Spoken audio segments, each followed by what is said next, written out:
ആത്മീയ കഥകളുടെ പുതിയൊരു അധ്യായത്തിലേക്ക് ഏവർക്കും സ്വാഗതം.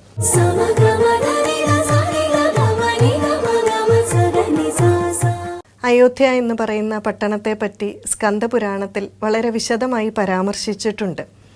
ഇത് എന്തൊക്കെയാണ് എന്ന് നമുക്കൊന്ന് നോക്കാം. കാരണം അയോധ്യയിൽ വളരെ പ്രധാനപ്പെട്ട ചില തീർത്ഥസ്ഥാനങ്ങളുണ്ട്. അവയുടെ എല്ലാം മാഹാത്മ്യവും ഇതിൽ പരാമർശിച്ചിട്ടുണ്ട്. അങ്ങനെയുള്ള 2 തീർത്ഥസ്ഥലങ്ങളെ പറ്റിയാണ് നമ്മളിപ്പോൾ പറയാൻ പോകുന്നത്. അതിലൊന്ന് സഹസ്രധാര അല്ലെങ്കിൽ സഹസ്ര തീർത്ഥം എന്ന് പറയാം. രണ്ടാമത്തേത് ഗോപ്ര തീർത്ഥം. ഇതിന് രണ്ടിനും അതിൻ്റേതായ ഐതിഹ്യവുമുണ്ട്.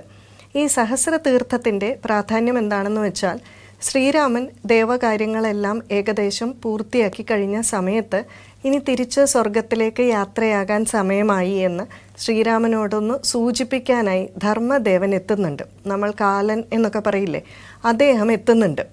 അപ്പോൾ ശ്രീരാമചന്ദ്ര സ്വാമിയോട് ഈ ധർമ്മദേവൻ ഒരു നിബന്ധന വയ്ക്കുന്നുണ്ട്. നമ്മൾ തമ്മിൽ മുറിയിലിരുന്ന് സംസാരിക്കുന്ന സമയത്ത് അവിടെ മറ്റാരും കടന്നു വരാൻ പാടില്ല. നമ്മൾ തമ്മിൽ സംസാരിക്കുന്നത് മറ്റാരും കേൾക്കാൻ പാടില്ല. ശ്രീരാമചന്ദ്രസ്വാമി എന്താണെങ്കിലും ഈ നിബന്ധന അംഗീകരിച്ചു. അതിനുശേഷം തൻ്റെ മുറിയുടെ കാവൽക്കാരനായി ലക്ഷ്മണനെ അവിടെ നിർത്തി കാര്യങ്ങളെല്ലാം പറഞ്ഞ് മനസ്സിലാക്കി കൊടുക്കുകയും ചെയ്തു. ശ്രീരാമചന്ദ്രസ്വാമിയും ധർമ്മദേവനും സംസാരിച്ചു കൊണ്ടിരിക്കുമ്പോഴാണ് നല്ല മുൻശുണ്ടിക്കാരനായിട്ടുള്ള ദുർവാസാവ് അവിടെ എഴുന്നള്ളുന്നത്. ദുർവാസാവ് മഹർഷിക്ക് അപ്പോൾ തന്നെ ശ്രീരാമനെ കാണണം. ലക്ഷ്മണന് കാര്യം മനസ്സിലായി. എന്താണ്, അകത്തേക്ക് കടത്തി വിട്ടില്ലെങ്കിൽ തീർച്ചയായിട്ടും മുനി ശപിക്കും. ഇനി കടന്നു പോയാലോ മറ്റ് പ്രശ്നങ്ങൾ, അത് തനിക്കാണ് ഉണ്ടാകുന്നത്. അത് തനിക്ക് എങ്ങനെ വേണമെങ്കിലും സഹിക്കാം.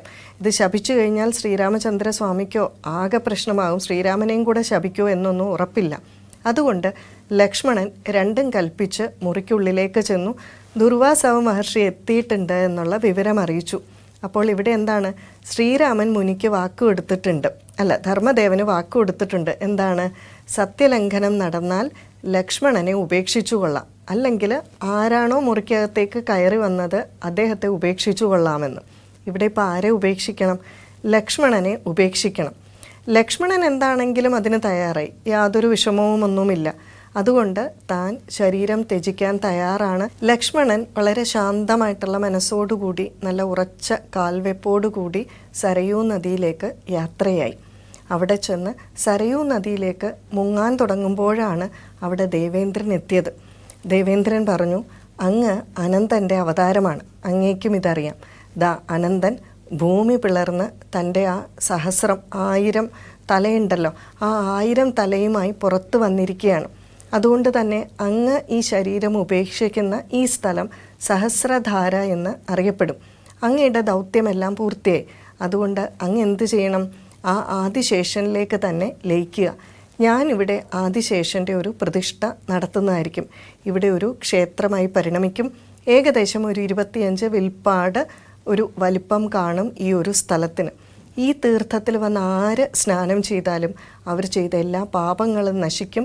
നാഗത്താന്മാരെ ഇവിടെ പൂജിക്കുന്നത് വളരെ നല്ലതാണ് എന്ന് പറഞ്ഞു. ലക്ഷ്മണൻ തൻ്റെ ആ ഒരു ചിത്തം ഈശ്വരിൽ ഉറപ്പിച്ചു. അതിനുശേഷം ആ സരയൂ നദിയിലേക്ക് ഇറങ്ങുകയാണ്. ആ സരയൂ നദിയിൽ തന്നെ പല ഭാഗങ്ങളുണ്ടല്ലോ. ആ ലക്ഷ്മണൻ ഇറങ്ങിയ ആ ഭാഗമാണ് സഹസ്രധാര അല്ലെങ്കിൽ സഹസ്ര തീർത്ഥം എന്ന് അറിയപ്പെടുന്നത് എന്ന് പറയുകയാണ്.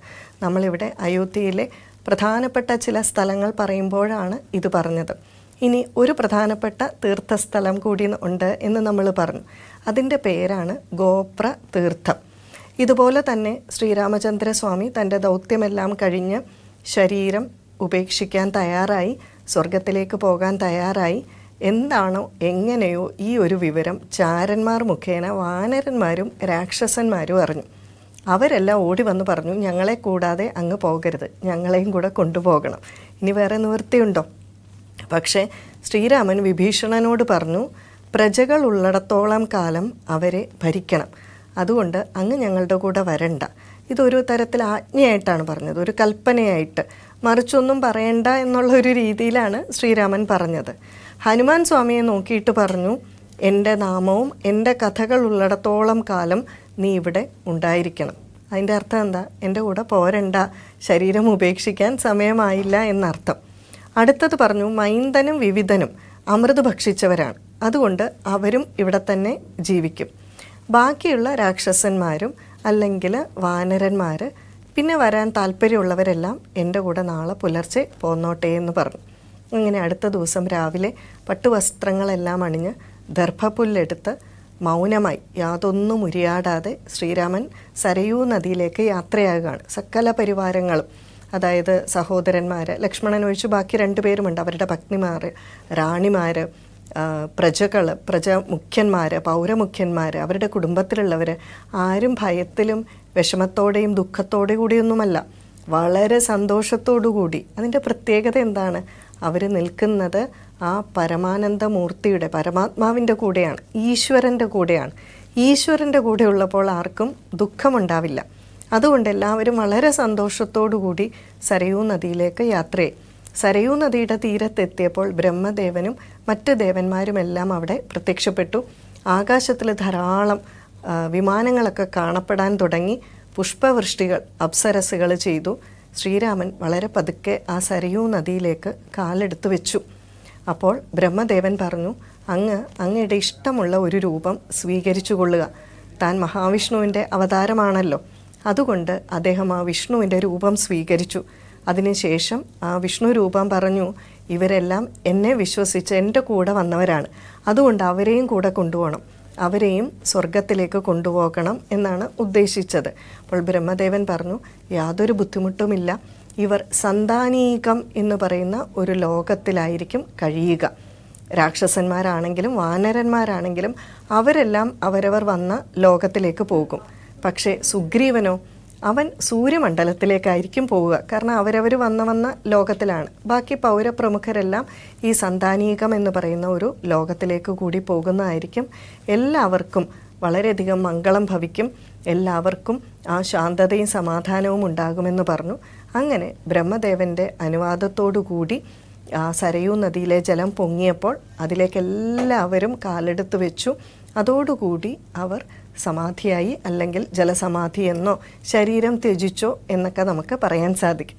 ഇവിടെ സ്വാഭാവികമായിട്ട് നമുക്ക് വരുന്ന ഒരു സംശയം എന്താണെന്ന് വെച്ചാൽ, ഇത് ആത്മഹത്യയാണോ അതോ ജലസമാധിയാണോ എന്നുള്ളതാണ്. ആത്മഹത്യയും ജലസമാധിയും തമ്മിൽ വ്യത്യാസമുണ്ട്.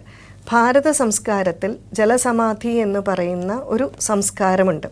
സാധാരണ ആളുകൾ ആത്മഹത്യ എങ്ങനെയാണ് ചെയ്യുക?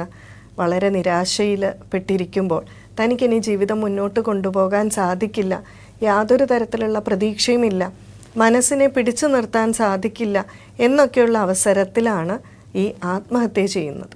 എന്നാൽ ഇതുപോലെയുള്ള ജലസമാധികൾ വളരെ പൂർണ്ണമായിട്ടുള്ള പരമാനന്ദത്തിൽ തനിക്ക് ഈ ഭൂമിയിൽ ചെയ്യാനുള്ളതെല്ലാം ചെയ്തു, ഇനി തനിക്ക് ഈ ശരീരം ത്യജിച്ചാലും യാതൊരു പ്രശ്നവുമില്ല എന്നുള്ള വളരെ സമാധി അവസ്ഥയിൽ, സമമായി ബുദ്ധി നിൽക്കുന്ന ശാന്തമായിട്ടുള്ള അവസ്ഥയിൽ തൻ്റെ ശരീരം വ്യസനത്തോടു കൂടിയല്ലാതെ ആനന്ദത്തോടു കൂടി ത്യജിക്കുന്ന ഒരു അവസ്ഥ.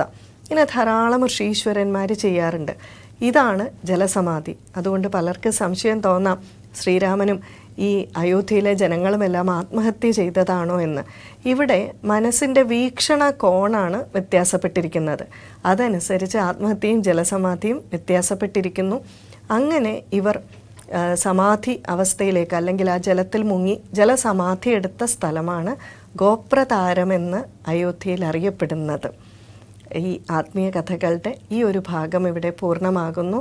മറ്റൊരു പുതിയ കഥയുമായി വീണ്ടും കാണാം. എല്ലാവർക്കും നമസ്കാരം.